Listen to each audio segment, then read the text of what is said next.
러시아가 두려워하던 날이 찾아왔습니다.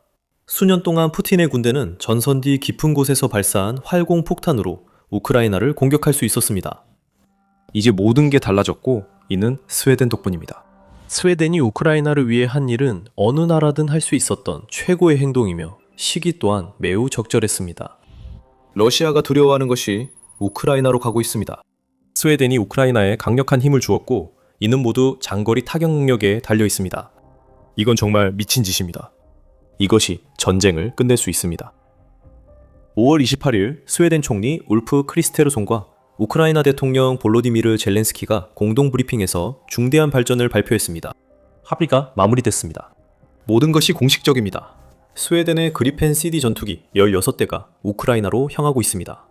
그리고 가장 좋은 점은 우크라이나가 이 치명적인 서방 전투기들을 얻기 위해 단 한 푼도 지불할 필요가 없다는 것입니다. 우크라이나의 큰일입니다. 우크라이나는 러시아가 우크라이나와의 전쟁에서 주로 사용하고 있는 소련제 항공기를 상대하기 위해 특별히 제작된 전투기를 받게 되는 것입니다. 하지만 진짜 차이를 만드는 건 그리펜 전투기 자체가 아니라 여기에 장착될 장거리 무기가 수년 만에 푸틴의 전략이 맞닥뜨린 가장 큰 문제를 만들어낸다는 점입니다. 그 전에 이번 거래를 살펴보겠습니다. 16대의 그리펜 CD 전투기 인도는 2027년 초에 시작될 것으로 예상되지만 한 가지 조건이 붙어 있습니다. 우크라이나는 스웨덴이 앞으로 제공할 추가 그리펜 전투기에 대한 공식 구매 계약을 체결해야만 전투기를 받기 시작할 수 있습니다. 우크라이나는 그 점에 신경 쓰지 않을 것입니다. 그 문서에 서명할 의지가 확고하기 때문에 우크라이나 조종사들은 이미 최신 무기를 사용해 푸틴의 군대에 막대한 피해를 입힐 준비를 하고 있습니다. 이것은 정말 역사적인 사건이며 우리 협력과 양국 모두에게 역사적인 날입니다. 라고 젤렌스키가 공동 브리핑에서 말했습니다. 그는 이어 우크라이나를 위한 그리펜 전투기 한 비행 대대에 대해 구체적으로 논의하고 있으며 이것은 우리에게 엄청나게 중요한 지원입니다. 라고 덧붙였습니다. 우크라이나 대통령은 또한 이 계약이 체결된 후 그리펜 전투기가 우크라이나에 도착하기까지 약 10개월의 준비 기간이 있을 것이라고 밝혔습니다. 이는 우크라이나 조종사들이 이미 몇 달 전부터 개발하기 시작한 기술을 연마할 충분한 시간을 준다는 의미입니다. 그 조종사들은 이미 그리펜을 조종할 수 있습니다. 우크라이나는 인프라 확장과 더 많은 조종사 해외 훈련을 진행 중입니다. 그리고 그게 다가 아닙니다. 아까 특정 조건도 언급했습니다. 우크라이나는 스웨덴의 그리펜 전투기를 받기 전 더 많은 기체 구매 계약서에 서명해야 합니다. 크리스텐센에 따르면 우크라이나는 그리펜 전투기 20대 추가 구매를 목표로 하며 인도는 2030년경 시작될 전망입니다. 하지만 이 전투기들은 우크라이나가 2027년에 받는 그리펜과는 다릅니다. 그 전투기들은 그리펜 CD 모델입니다. 우크라이나가 약 29억 달러에 구매하려는 전투기들은 그리펜 EF 모델입니다. 더 최신의 전투기, 더 강력한 전투기입니다. 이 전투기들은 러시아의 강력한 메시지를 전달하기에 완벽합니다. 우크라이나는 스웨덴의 강력한 전투기로 러시아에 맞서고 푸틴이나 측근들이 다시 침공을 시도하면 언제든 출격할 수 있는 전투기 함대를 갖추겠다는 의지를 보여줍니다. 그 거래는 유럽연합의 대출 덕분에 가능해집니다. 이 대출은 4월 헝가리 선거에서 러시아 동맹 오르반이 퇴진한 뒤 승인됐습니다. 오르반이 물러나자 헝가리는 우크라이나로 약 1,060억 달러가 흘러들어가는 것을 막고 있던 거부권을 철회했습니다. 상황이 불리하게 돌아가는 것을 본 스로바키아도 거부권을 철회하면서 우크라이나가 절실히 필요로 하는 자금 지원이 도착하는데 남아있던 마지막 장애물이 제거되었습니다. 그 돈 중 거의 30억 달러가 그리펜 전투기에 사용될 예정입니다. 이 전투기들은 우크라이나가 받는 16대 9형 모델과 함께 여러 면에서 큰 변화를 가져올 수 있습니다. 긴 사거리는 그 중 하나인데 곧 설명하겠습니다. 하지만 푸틴이 가장 걱정하는 것은 그리펜 전투기가 우크라이나에 도착하는 일입니다. 이는 러시아에 위협이 되지 않을 것 같았던 우크라이나 공군이 점점 현대화되고 더 위험해진다는 의미입니다. 스웨덴이 2027년 우크라이나에 제공할 16대와 추가 구매 예정인 20대의 그리펜 전투기는 점점 확대되는 서방제 항공전력에 합류해 우크라이나 전쟁의 공중전 양상을 바꿀 것입니다. 우크라이나는 유럽 서방 파트너들이 기증한 F-16 전투기 약 40대를 보유하고 있습니다. 이 40대 전투기는 우크라이나가 약속받은 물량의 절반이며 벨기에와 노르웨이 제공 F-16은 아직 인도되지 않았습니다. 벨기에는 미국에서 구입한 F-35 전투기의 도착을 기다리고 있고 노르웨이는 예상보다 오래 걸리는 수리 작업을 진행 중입니다. 장애물이 해소되면 우크라이나 공군은 더 강해질 것입니다. 우크라이나는 미라주 2005F 전투기 최소 5대를 이미 운용 중이며 그리펜 전투기 도입 시 전력이 더 강화됩니다. 2022년 2월 푸틴의 군대가 침공했을 때 구형 소련제 항공기 몇 대밖에 없었던 나라치고는 꽤 괜찮은 성과입니다. 다른 서방 전투기도 중요하지만 우크라이나 전쟁 양상에 완전히 맞지 않을 수 있다는 점이 가장 큰 단점입니다. 그리펜 전투기는 다릅니다. 이 전투기는 여러 가지 이유로 우크라이나 공군에 완벽하게 어울리는 기종인데 그중 첫 번째가 바로 긴 사거리입니다. 이 장점은 우크라이나에서 모든 것을 바꿀 수 있습니다. 이유를 설명하기 전에 더 밀리터리 쇼를 시청 중입니다. 저희 채널이 도움이 되셨다면 구독 버튼을 눌러주셔서 앞으로도 저희 영상을 놓치지 마세요. 이제 긴 사거리가 무엇인지 밝힐 시간입니다. 한 단어로 설명할 수 있습니다. 미티어입니다. 우크라이나 대통령실 부실장 파블로 팔리사에 따르면 우크라이나가 스웨덴으로부터 받게 될 그리펜 전투기에는 모두 장거리 공대공 미사일인 미티어가 탑재될 예정입니다. 가장 중요한 점은 메테오 미사일을 탑재한 그리펜 전투기가 장거리 타격 수단으로 러시아 전투기 운송기를 전선에서 몰아낼 수 있다는 것입니다. 팔리사는 텔레그램에서 이것이 우리 항공 전력과 보병 보호 모두에 매우 귀중한 강화라고 밝혔으며 러시아의 공중 위협에 대응하는 우크라이나 계획에서 장거리 타격 수단의 중요성을 언급했습니다. 이것은 스웨덴 전투기의 공격 능력만을 말하는 것이 아닙니다. 미티어 미사일로 우크라이나는 러시아의 활공폭탄을 직접 격추하지 않고 러시아가 더 이상 폭탄을 발사하지 못하게 막을 수 있는 무기를 갖게 됐습니다. 유로미덴 프레스가 지적했듯이 미티어 미사일은 그 임무에 완벽한 무기입니다. 미티어 미사일은 깊은 후방 표적까지 수십 킬로미터를 날아가 타격할 수 있어 세계 최고 수준의 공대공 미사일로 오랫동안 평가받아 왔습니다. 이 미사일을 제조하는 MBDA는 기본 사양을 제공합니다.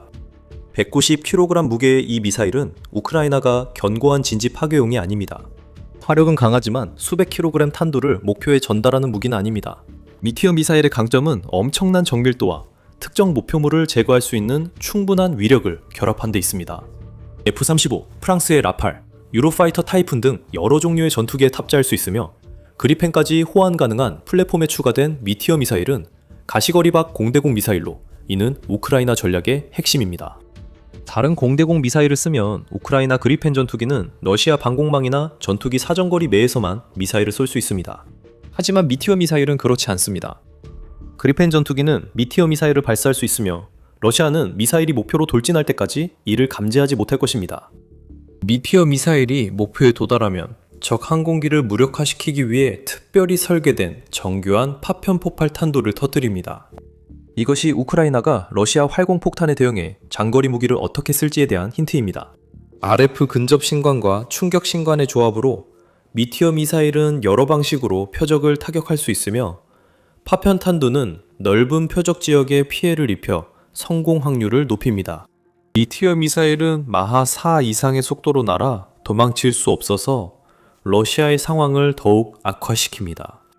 표적이 도망치거나 숨더라도 미티어 미사일의 빠른 속도로 결코 따돌릴 수 없습니다. 비행 중에도 데이터 링크를 통해 미사일의 경로 수정이 가능하며 미사일은 중간 비행 구간에서 관성 항법을 사용해 표적에서 벗어나지 않도록 합니다. 미티어 미사일이 비행의 종말 단계에 진입하면 능동 레이더 시커를 사용해 자율적으로 유도합니다. 다시 말해 미사일이 목표를 포착해 파괴하는 것이죠. 최대 200km의 사거리와 60km의 회피 불가 구역을 가진 미티어 미사일은 대부분의 경우 목표를 파괴하는 데 성공합니다. 미티어 미사일은 위력과 우크라이나의 활용 방식 때문에 러시아에 큰 문제가 됩니다. 하지만 이 문제 뒤엔 더 큰 이슈가 있습니다. 미티어 미사일이 우크라이나가 활공폭탄을 무력화하도록 돕는 것만이 문제는 아니며 그 이유도 곧 알게 될 것입니다. 이 미사일을 발사하는 그리펜 전투기는 우크라이나에 가장 잘 어울리며 다른 서방 전투기보다 더 적합할 것입니다. 왜일까요? 그리펜은 저렴하고 빠르며 우크라이나가 수년 동안 간절히 원해온 신속한 위협 대응 능력을 제공합니다. 그리펜이 특별한 이유는 다재다능함과 러시아의 공중 전략에 대처하기에 이상적인 설계를 결합했기 때문입니다. 이 점은 놀랍지 않습니다. 이 전투기는 소련 시절 러시아 항공기의 도전에 대응해 만들어졌기 때문입니다. 하지만 같은 말을 다른 서방 전투기에도 할 수 있습니다. 그리펜은 F-16이나 미라주와 달리 크고 잘 갖춰진 활주로가 필요 없다는 점에서 우크라이나의 다른 전투기와 다릅니다. 그리펜은 훨씬 짧은 활주로에서도 이륙할 수 있어서 상황에 따라서는 짧은 고속도로 구간에서도 하늘로 날아오를 수 있을 만큼 다재다능합니다. 이유는 여러 가지가 있습니다. 첫째, 그리펜은 우크라이나 전투기보다 빠르게 위협에 대응할 수 있습니다. 활주로 운용이 적어 시간이 절약되어 그리펜은 이미 공중에서 드론을 격추할 수 있지만 F-16은 아직 지상에서 이륙 허가를 기다릴 수 있습니다. 둘째, 러시아가 그리펜을 격추하려면 어떻게 할지 생각해보세요. 하늘에서 그리펜을 격추시키는 게 아니라 미티어 미사일과 가시거리 밖 교전 능력이 이를 막아줍니다. 러시아가 가장 효과적으로 할 방법은 우크라이나가 그리펜을 배치한 비행장을 공격하는 것입니다. 전투기들은 대부분 강화 경납고에서 보호받지만 경납고를 나와 이륙하는 짧은 시간은 늘 문제입니다.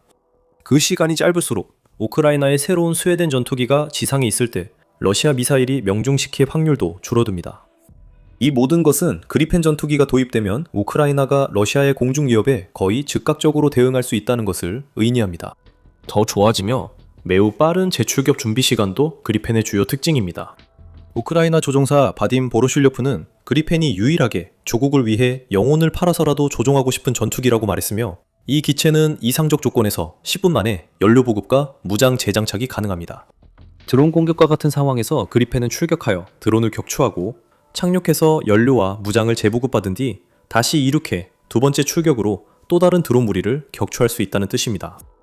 이로 인해 그리펜이 F-16 같은 제한적인 전투기보다 운용 비용이 더 비쌀 것으로 보일 수 있습니다. 하지만 사실이 아닙니다. 디펜스 익스프레스 자료에 따르면 그리펜은 운용 비용이 가장 저렴한 현대 전투기 중 하나입니다. 2027년에 우크라이나로 들어갈 그리펜 CD 전투기는 시간당 26,600달러의 운용 비용이 든다고 해당 매체는 밝혔습니다. 2030년에 우크라이나에 도착하기 시작할 최신형 그리펜 EF 기체조차도 시간당 22,100달러에 불과합니다. F-16, 특히 F-16V의 경우 유지보수, 승무원, 연료, 물류 비용을 모두 고려하면 시간당 25,600달러의 운용 비용이 듭니다. 물론 처음에는 큰 차이가 없어 보일 수 있지만 수백 시간의 출격이 반복되면 비행시간당 5,000 전바 달러의 절감이 순식간에 수십만, 결국 수백만 달러로 불어납니다. 공중에서 최대한 효과적으로 싸우면서도 비용을 아끼려는 우크라이나에게 이런 절감 효과는 결코 무시할 수 없는 수준입니다. 젤렌스키는 2025년 10월 우크라이나의 그리펜 전투기 도입 소식에 대해 한마디로 정리했습니다. 그리펜 전투기는 최소 인원으로 유지보수 비용이 가장 저렴합니다. 자격과 경험이 있는 우리 조종사들은 F-16처럼 1년 반이 아니라 6개월 훈련이면 충분합니다. 이착륙과 관련된 모든 기술적 능력도 유리합니다. 그리펜은 도로에서도 이착륙할 수 있다고 우크라이나 대통령이 밝혔습니다. 보로슐료프가 그리펜 조종석에 타고 싶어 영혼이라도 팔겠다고 한 건 놀랍지 않습니다. 이제 그는 파우스트식 계약 없이도 그런 일이 가능하다는 사실에 환하게 웃고 있을 겁니다. 보로슐로프와 젤렌스키를 더욱 기쁘게 할 점은 그리펜과 함께 제공되는 장거리 무기가 우크라이나를 괴롭혀온 위협을 처리할 수 있다는 것입니다. 앞서 언급했던 활공폭탄입니다. 전쟁 내내 러시아의 공중 전략은 주로 SU-34 전투기를 띄워서 특수 설계된 윈키트를 사용해 중거리 탄약으로 개조된 소련 시대의 폭탄을 투하하는 것이었습니다. 장점은 명확합니다. SU-34 전투기는 우크라이나 방공망에 가까이 가지 않고 폭탄을 투하할 수 있습니다. 이륙해 발사 후 바로 착륙하면 됩니다. 그리고 세계에서 가장 정밀한 무기는 아니지만 활공폭탄은 종종 수백, 때로는 수천 킬로그램의 파괴력을 지니고 있습니다. 우크라이나의 도시들을 향해 발사될 때는 정확성보다는 순수한 파괴력이 더 중요합니다. 러시아는 우크라이나를 향해 발사하는 활공폭탄의 수를 꾸준히 늘려왔으며 매달 수천 발을 발사하는 경향이 있습니다. 2026년 3월, 푸틴 전략이 큰 성과를 거둔 달이었습니다. 러시아는 그달을 우크라이나를 향해 7,987발의 활공폭탄을 발사했으며 이는 하루 평균 거의 258발에 달합니다. 이는 지난 2월 러시아가 이전에 기록을 세웠던 달보다 1,500발 이상 더 많은 수치입니다. 우크라이나는 활공폭탄 문제를 해결해야 합니다. 장거리 전력은 우크라이나의 오랜 문제를 해결합니다. 그리펜 미티어 조합은 우크라이나가 전선 뒤 수십 킬로미터 밖에서 SU-34 등 유사 항공기를 격추할 무기를 쏠 수 있음을 의미합니다. 러시아가 경계선 변화 위험에 처한다는 뜻입니다. 미티어 도입 전에는 러시아 조종사가 활공폭탄 목표 지점에서 100km 떨어진 곳에서 이륙해도 비교적 안전하다고 느꼈습니다. 이제 이런 출격은 새로운 위험이 있습니다. 우크라이나의 미키어 미사일 사정거리 내에서 이륙하는 모든 수호이-34 전투기는 파괴적인 무기를 투하하기 전과 후 모두 격추될 위험에 처해 있습니다. 푸틴의 공중 전략의 셈법이 완전히 바뀌었고 우크라이나는 그 사실에 기대를 걸고 있습니다. 그리펜 전투기와 미티어 미사일로 우크라이나는 러시아 항공기를 멀리 물리쳐 활공폭탄을 무력화하길 기대합니다. 이는 우크라이나의 엄청난 호재입니다. 러시아의 강력한 무기가 무력화되면 우크라이나는 폭격을 걱정하지 않고 지상 방어를 조율할 수 있어 작전 계획에 크게 도움이 됩니다. 노르웨이 국방연구소의 수석연구원인 파비안 호프만의 말에 따르면 그리펜 CD와 미티어 미사일 조합은 원칙적으로 우크라이나가 현실적으로 접근할 수 있는 러시아 활공폭탄을 발사 전에 요격할 수 있는 최고의 능력을 제공합니다. 그리펜 전투기와 우크라이나 전자전 능력이 결합하면 러시아 활공폭탄 위협을 이미 효과적으로 막고 있는 상황에서 푸틴은 큰 문제에 직면합니다. 우크라이나가 러시아에 새로운 세대의 중거리 드론을 투입하는 중거리 전략은 이미 푸틴의 군대에 혼란을 야기하고 있습니다. 2026년을 결정지을 것으로 예상됐던 러시아의 봄 공세는 우크라이나가 이 드론들을 이용해 러시아의 지휘소와 전선 뒤의 물자 보급을 타격하면서 저지되고 반격당하고 있습니다. 그리펜 전투기와 미티어 미사일이 추가되면 러시아의 우크라이나 방어선 타격이 더 어려워질 것입니다. 그것은 우크라이나에 두 가지 의미가 있습니다. 러시아의 공세가 멈춰섰고 더 많은 반격의 기회가 생기고 있습니다. 젤렌스키는 5월 말에 우크라이나가 2026년 현재까지 이미 590제곱킬로미터의 영토를 해방시켰다고 주장했습니다. 러시아가 지속적으로 활강폭탄으로 우크라이나군을 막지 못하면 더 넓은 영토가 해방될 것입니다. 그리고 그리펜 전투기는 러시아 활강폭탄만 상대하는 것이 아닙니다. 키이우 인디펜던트에 따르면 이 전투기는 AIM-120, AMR, AAM, AAM-9, 사이드와인더, 아이리스-T 등 다양한 미사일을 장착할 수 있습니다. 우크라이나는 선택지가 있습니다. 그리펜 전투기는 한 번 출격으로 드론이나 방호된 표적을 상대할 수 있습니다.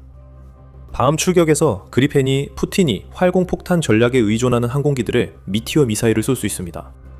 그리펜 전투기가 우크라이나에 오면 전쟁이 끝날 수 있다고 말했습니다. 이런 다재다능함과 그리펜이 우크라이나의 중거리 전략에 어떻게 활용되는지가 바로 그 이유입니다. 이 모든 것은 러시아의 공격 옵션을 점점 약화시키는 데 달렸습니다. 러시아의 공격이 약해질수록 우크라이나 방어의 성과는 더 좋아지고 영토로 되찾기 위한 반격의 기회도 더 많이 생깁니다. 우크라이나는 2026년 대부분 보여준 좋은 흐름을 이어가며 스웨덴의 첫 그리펜 전투기 인도를 기다리면 됩니다. 그 전투기들이 도착하면 판도가 바뀝니다. 러시아는 아무 준비도 안 됐습니다. 말라통 마치카의 우크라이나 군대도 그리펜과 미티어 지원이 필요 없었습니다. 그들은 러시아의 공세를 스스로 무너뜨릴 수 있을 만큼 충분히 강합니다.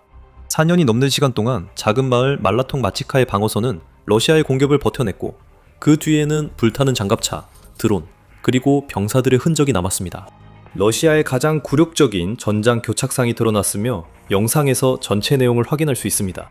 이 영상을 재미있게 보셨다면 우크라이나 전쟁의 최신 소식을 더 많이 접하실 수 있도록 더 밀리터리쇼 구독도 잊지 마세요.